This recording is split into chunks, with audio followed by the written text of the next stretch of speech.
মিঙ্কি খাঁচায় বন্দি ছিল আর শিকারি ওর পাশে বসেছিল।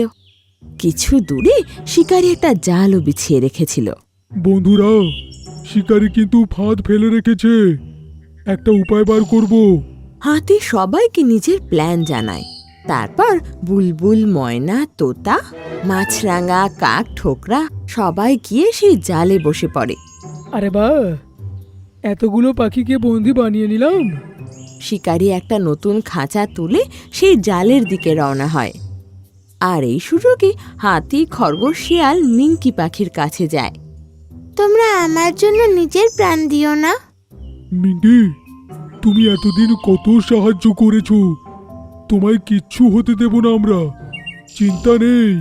তখন শিকারির নজর ওদিকে পড়ে। আরে এ কি, এতগুলো জানোয়ার খাঁচার কাছে কি করছে? হাতি তখনই খাঁচা তুলে নেয় আর সবাই মিলে সেখান থেকে দৌড় দেয়। এ কি, পাখি নিয়ে চলে গেল? কোনো ব্যাপার নয়, এতগুলো পাখিদেরকে তো আমি ধরেই ফেলেছি আগে, ওইটা ধরে আমি এইখান থেকে কেটে পড়ি। শিকারি থেকে দূরে হতেই হাতি সেই খাঁচাটাকে মাটিতে রাখে।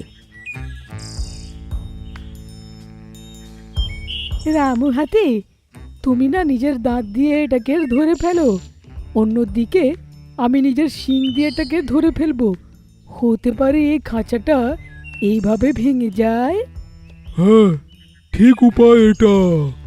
এবার রামু, হাতি আর গন্ডার মিলে সেই খাঁচাটাকে নিজের শিং আর দাঁতে ফাঁসিয়ে নেয় আর টানতে লাগে। এটা দেখে সব পশুরই মনে যেন ভয় ধরে যায়। বেশ অনেকক্ষণ জোর লাগানোর পর খাঁচা দু টুকরো হয়ে যায় আর মিনকি মুক্ত হয়ে যায়।